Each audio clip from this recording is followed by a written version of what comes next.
با سلام بر شما برادران و خواهران عزیزم. امیدوارم هر جایی هستین حال دلتون خوب باشه و در سلامتی و فیض خداوند باشید. امروز هم میخوایم یه قسمت دیگه از کلام خدا رو با هم کار کنیم. فصل 4 کتاب افسوسیان رو با هم کار میکنیم. امیدوارم دعا میکنم در خداوند از خداوند بشنویم و این کلام رو برای ما باز کنه، چون توی یه قسمتیه که خیلی مهمه برای ما ایماندارها. این باب و این قسمت خیلی مهمه، چون ما به عنوان بدن عیسی مسیح، به عنوان کلیسای خداوند شناخته میشیم و باید کلام خدا برامون اون حیات باشه، باید در کلام خداوند زندگی کنیم. و اما الان ما میخوایم شروع کنیم باب 4 رو و آیه با آیه تا اونجایی که بتونیم پیش میریم. باب 4 آیه 1 میگه پس من که به خاطر خداوند در بندم. اینجا خیلی قشنگ داره میگه، یه چیز الهیاتی خیلی زیباست برای کسایی که بخصوص برای پولی داریم در مورد پولس صحبت میکنیم. حالا پولس اون زمانی که تو اون زندانهای اون زمان، حالا یه سری فیلم ها دیدیم که چقدر وحشتناک و ترسناک بودن، چه اول این باب چه اول باب 3 که اونجا هم تو اول باب 3 میگه از این رو من پولس که به خاطر شما غیر یهودیان زندانی مسیح عیسی هستم.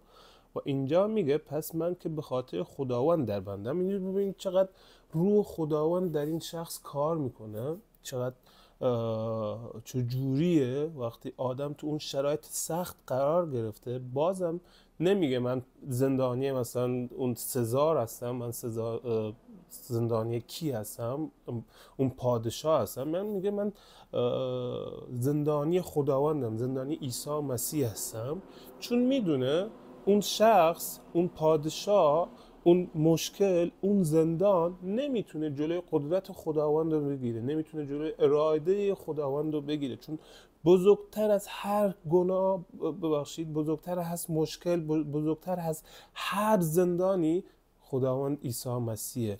و اینجا داره با الهیاتی خیلی زیبا پولس داره صحبت میکنه. نمیخوام پولس جلال بدم، ولی واقعا یک روح خیلی بزرگ داره اینجا، با یک اراده واقعا استقامتی که میگن در ایمان. یعنی این که تو شرایط سخت، تو اون تایمی که هستیم، ما فقط فوکوسمون رو بذاریم روی عیسی مسیح، روی خداوندی که میدونیم، ایمان داریم میتونه در هر شرایطی کنار ما باشه، در هر شرایطی ما رو در بیاره، آزاد کنه. و بعدش میگه، وقتی میگه از من شروع میکنه، میگه من اسیر خداوندم، من در خداوند اسیرم، در بندم. بعدش میاد میگه از شما تمنا دارم به شایستگی دعوتی که از شما به عمل آمده رفتار کنین. این دعوتی که بر ما چیه؟ یعنی اینکه ما برای چی خوانده شدیم؟ ما به عنوان بدن خداوندیم. اینجا برمیگرده داره در مورد هویت ما، در مورد اون چیزی که خدا ما رو خوانده، فرزندان خداوند صحبت میکنه. این خیلی زیباست، یک الهیات خیلی بزرگ پشت این آیه، این یک همین اولین آیه هست و داره خیلی زیبا داره میگه من در خداوند اسیرم، چون خداوند بزرگتر از همه چیه و شما تمنا دارین به این چیزی که خوانده شدین، برای این چیزی که هستین. یعنی این که ما به عنوان فرزندان خداوند خوانده شدیم، چجوری رفتار کنیم. اما آیه 2 میگه در کمال فروتنی و ملایمت و با بردباری محبت یکدیگر را تحمل کنید. حالا این این چجوری رفتار کردن، این که ما به عنوان فرزندان خدا باید چجوری رفتار کنیم، اینه که چجوری میشه اصلا تو دنیایی که همه چی اصلا برعکسه.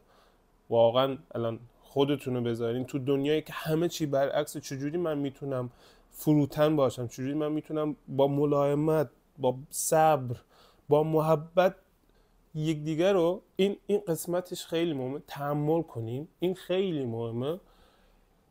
ولی یک چیزی هست که واقعا باید ما تو ذهنمون داشته باشیم. باید همیشه برای همه آدما، یعنی وقتی میگم همه آدما چون کتاب مقدس میگه همه گناه کردن، جلال خدا غافل شدن. هیچ کس مقدس نیست، هیچ شخصی روی زمین مقدس نیست، هیچ مکانی مقدس نیست به غیر از کتاب مقدس که اسمش روشه و خود عیسی مسیح که روی زمین اومد مقدسه. ما دیگه آدم مقدس نداریم. ما باید برای همه افرادی که میشناسیم یک گوشه بذاریم برای اینکه اون خطا میکنه، یک گوشه بذاریم که اون اشتباه میکنه. اینجوری میتونیم اگه یه زمانی این شخص، این کسی که برامون مهمه، این شخصی که برامون عزیزه، اگه اشتباه کرد اونو میتونیم راحت تر ببخشیم، میتونیم راحت تر از کنارش رد بشیم. همون جوری که ما خودمون هر لحظه، هر روز که زیاده، هر ساعت داریم اشتباه میکنیم، چه در فکرمون، چه در گفتارمون، چه در چشمامون، چه در شنواییمون. هر روز خداوند ما رو بخشیده. ما هم میخوایم به شباهت عیسی مسیح بشیم. ما هم میخوایم چون ما رو میخونن مسیحی، یعنی شبیه مسیح. چجوری میشونید شبیه مسیح باشیم؟ با بخشیدن. یکی از سخت‌ترین و اولین چیزایی که ما به عنوان مسیحیان و کسایی که میخوایم شبیه مسیح بشیم باید یاد بگیریم. پس یه گوشه رو خالی میذاریم که اون شخصی که برامون عزیزه اشتباه میکنه، میدونیم اشتباه میکنه چون اونم آدمه مثل ما. و آیه 3:3 تمام بکوشید تا یگانگی را که از رو است به مدد رشته صلح حفظ کنید. اینجا داره خیلی قشنگ میگه که تو کلیسا این یگانگی، این اتحادی که هست ما وجودش نمیاریم، ما نمیتونیم وجودش بیاریم. این کار روح القدسه. روح القدس این اتحادیه که بین کلیسا، بین این اعضای کلیسا وجود میاد و بنا میکنه، وجود میاره. و ما فقط به اون قدرتی که خدا بهمون داده اونو حفظ میکنیم. تو آیه قبل با بخشیدن همدیگر، با تحمل کردن همدیگر، با محبت کردن همدیگر. و این یک کار دو طرفه است بین ما و خدا، بین پسر انسان و پسر خدا. اینجا یه جورایی داره نشون میده که عیسی مسیح به عنوان پسر انسان حقیقتا انسانه و به عنوان پسر خدا که حقیقتا خدا داره کار میکنه. ما به عنوان بدن این خداوند، به عنوان کلیسای خداوند، به عنوان اعضای کلیسای خداوند در اتحادی که روح القدس وجود میاره اونو حفظ میکنیم و کنار همو تحمل میکنیم و به هم محبت میکنیم. و آیه 4 یک آیه خیلی زیبا، یک آیه کاربردی واقعا برای جامعه امروزی. زیرا یک بدن است و یک روح. اینجا داره میگه در مورد کلیسای خداوند، در مورد دقیقاً در این روح حرف میزنیم، در مورد روح، یعنی جایی که مخفیه اصلا از ما، کلیسای خداونده. و این یعنی این که هر کسی هر جایی که کلیسا دارند، خب این یعنی دقیقاً هر کسی هر جای کلیسا داره برای خداوند یکیه. و ما اینو نشون میده که ما در خداوند هستیم، ما در کلیسای خداوند فقط میتونیم بریم و خدا رو جلال بدیم. ما نمیتونیم بریم بگیم انتخاب کنیم کی ایمان داره کی ایماندار نیست، کی درست انجام میده کی درست انجام نمیده. و اینجا داره در مورد اون حرف میزنه. فقط خداونده که میدونه همه چیو و این فقط کار خداوند. و وظیفه ما اینه که به کلیسا اینجوری نگاه کنیم که همه ایمان دارن و بقیهش کار ما این نیست کی داره درست انجام میده کی داره اشتباه انجام میده. فقط خداوند میتونه قضاوت کنه، داوری کنه. وظیفه ما این نیست. اینو باید یاد بگیریم، اینو واقعا باید یاد بگیریم. ما فقط وظیفه ما اینه که به کلیسا بریم و خدا رو جلال بدیم. و این بود که گفتم زیرا یک بدن است و یک روح. ما یک بدن و یک روح داریم، مال خداونده. میگه چنان که فرا خوانده شدید. کی فرا خوانده شدیم؟ کی ما رو انتخاب کرده؟ ما رو از ازل انتخاب کرده، ما رو برگزیده. تو رومیان میگه ما رو از ازل برگزیده، ما رو خودش رشد میده، با ما کار میکنه و به یک امید به یک امید دعوت خیش، به یک امید.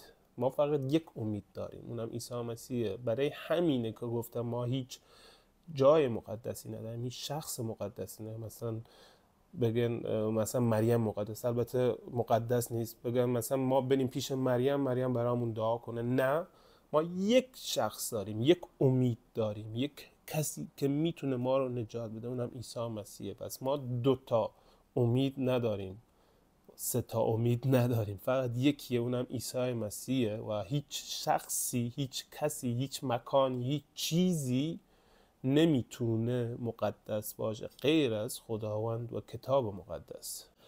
و آیه 5 میگه یک خداوند، یک ایمان، یک تعمید.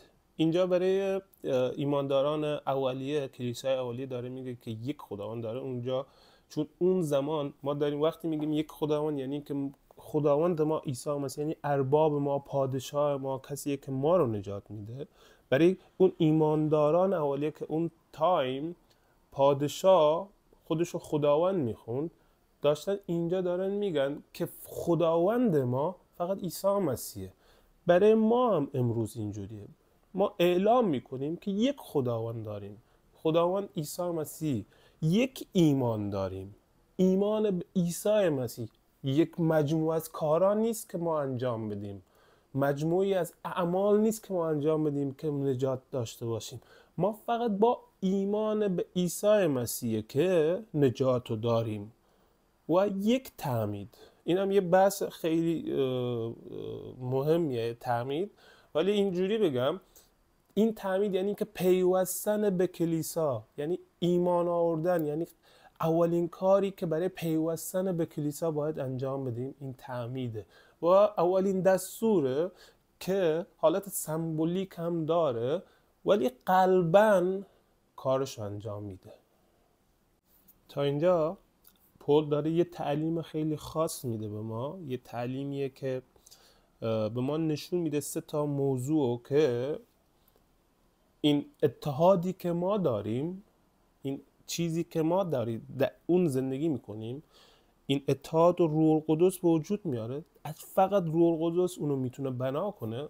ما اونو حفظ میکنیم. چجوری حفظ میکنیم؟ با تعلیمی که درست و بایبلیه، با تعلیمی که از بایبل میاد، از کتاب مقدس برای ما میاد، تا به همه چی رو کنار هم بذاره که یک به ما بگه با یک خداوند، با یک ایمان و یک تعمید ما میتونیم در خداوند باشیم، ما میتونیم این اتحاد رو باشیم، حفظ کنیم با تعلیم درست، تعلیمی که از کتاب مقدسه، تعلیمی که منشأش کلام خداست، نه تفسیرهای شخصی.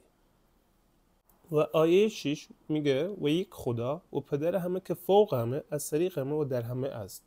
اینجا که داره میگه پدر همه و در همه کار میکنه، منظورش در مورد کلیساست. اینو باید بدونیم، فقط در مورد کلیسا، در مورد کل دنیا صحبت نمیکنه، در مورد جامعه ایمانداری، در مورد ماها که هستیم صحبت میکنه. و یه چیزی به ما نشون میده که این کلیسای مخفی، این بدن مخفی که خداوند داره، وظیفه ما این بود فقط در اون باشیم، در اون وظیفه‌ای که برای ما خدا مهیا کرده، اون چیزی که برای ما خدا مقرر دونسته، اونو انجام بدیم. و وظیفه ما قضاوت کردن، فکر کردن و این که بگیم کی ایمان داره و کی ایماندار نیست، کیو دوست داریم بس این ایمان داره، کیو دوست نداریم بس این ایماندار نیست. این وظیفه ما نیست. و خدا رو شکر این کار خداونده و خداوند میدونه کی هست و کی نیست. و اینو البته برای ما راحت کرده. ما فقط ایمانی که داریم و با خداوند هست، در ارتباط با خداوند میمونیم و هستیم. اینا بحثایی بود که ما در مورد اتحاد و یگانگی در بدن مسیح هست و این خیلی مهمه. ولی باید اینم بدونیم همه چی یگانگی نیست، همه چی اتحاد نیست. همون جوری که عیسی مسیح گفت این خیلی راحته که با کسایی که دوست دارید باشید و اونایی که دوست نداریم چی؟ و اینم باید یاد بگیریم و همه رو دوست داشته باشیم. همه برای خداوند مهم هستند، چون آدمای بد هم در خودشون اتحاد دارن و این یه چیز مشترکه. و یه نکته دیگه هم هست تو آیه 6 که باید یاد بگیریم. این یه تعلیم خیلی زیبا برای تک تک همه ما که میگه و یک خدا و پدر همه که فوق همه، از طریق همه و در همه است. یعنی اینکه این نباشه که من یک فقط بگم این چیزی که من میگم درسته، این روشی که من دارم برای مثال برای بشارت فقط این درسته. شخصای دیگه هم خداوند در اونها هم هست، خداوند با اونها هم کار میکنه، در همه هست. باید ما این وقتی داریم یک باب رو میخونیم، یک چند تا آیه رو میخونیم، همه رو کنار هم بپذیریم، همه یک کتاب مقدس رو با هم، فقط یک آیه رو برداشت نکنیم و بگیم این فقط برای منه. و وقتی ما میخوایم، وقتی میگیم در این تو این باب این 6 آیه‌ای که خوندم، چون خیلی مهمه، خیلی واقعا برای جامعه ایمانداری ما، به خصوص جامعه ایماندار ایرانی، کلیسای ایرانی خیلی لازمه. چون ما توی شرایطی زندگی کردیم، در تفرقه بودیم و خیلی وقتا همون نمیتونیم تحمل کنیم. ولی وقتی ما تو آیه 1 میگه به اون شایستگی که دعوت شدیم، در مورد هویتی که ما الان در عیسی مسیح داریم، در خداوند داریم، به عنوان فرزندان خداوند هستیم، میگه چجوری رفتار کنیم، یکدیگر رو با فروتنی، ملایمت، در بردباری، محبت تحمل کنیم. این شامل تمام افراد کلیسا میشه، شامل تمامشون میشه.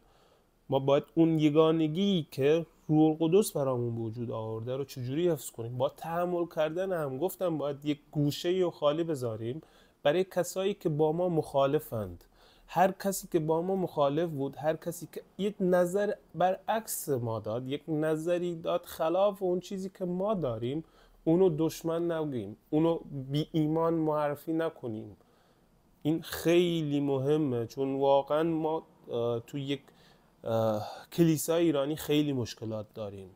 باید اینو یاد بگیریم. خداوند میخواد در اتحاد باشیم. در اتحاد این نیست که هر فقط چیزایی که من میگم اگه همه با هم متحد بشن. نه، باید تمام نظرها رو قبول کنیم، تمام نظرهایی که برای جلال خداوند، در راستای اراده خداوند، در راستای صلیب. این منظورمه. و فقط نیست، شاید خداوند، ما این ایمان داریم که روح شخصی با همه ما کار میکنه، شخصی، هر کسی شهادت زندگیش خودشو داره که خداوند چجوری اونو انتخاب کرده، چجوری اونو نجات داده، چجوری اونو آورده تو مسیری که خودش خوانده. خب قطعا فرق داریم با هم، نظراتمون فرق داره.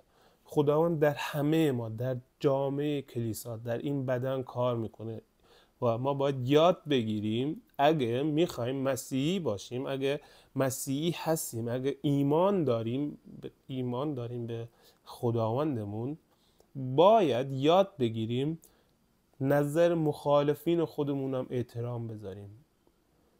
سریع با اولین پیشنهاد، با اولین نظر اونو دشمن حساب نکنیم. یاد بگیریم تحمل کنیم با بردباری و محبت. چون ما خودمون لیاقت محبت رو نداریم، ولی خداوند اینقدر دنیا رو محبت کرد که یگانه پسرش رو داد برای من و شمایی که گناهکار بودیم، زمانی که دشمن خداوند بودیم. تو رومیان میگه زمانی که دشمن خدا بودیم، خدا اون موقع محبتش رو نشون داد که یگانه پسرش رو داد. پس یاد بگیریم تعلیمی که اینجا پل داره به ما میده برای تمام شرایط، فقط تو تایمایی که با کسایی که دوست داریم نیست، برای کسایی هم که با ما مخالفن هستن هست. و خدا رو شکر میکنم 6 آیه بود، ولی واقعا 6 آیه خیلی خیلی مهم بود. برای همین من دوست داشتم بیشتر در مورد اینا صحبت کنیم. و جلال بر خداوند، جلال برای این خدای زنده، برای خداوندی که عاشق ماست و میخواد در اتحاد با اون، در این رابطه زیبا، در این رابطه‌ای که خودش به وجود آورده برای ما، همه چی رو فراهم کرده برای ما، خودش مهیا میکنه برای ما باشیم و شکر و دعا میکنم که این کلام به زندگیتون برکت بده، باعث آرامشتون بشه، باعث این که آزاد بشین از اون دیوارایی که از اون زندانی که هستیم هممون به یه نوی. خداوند ما رو در بیاره، آزاد کن از این زندان. شکر برای وجودتون و وقتتون بخیر.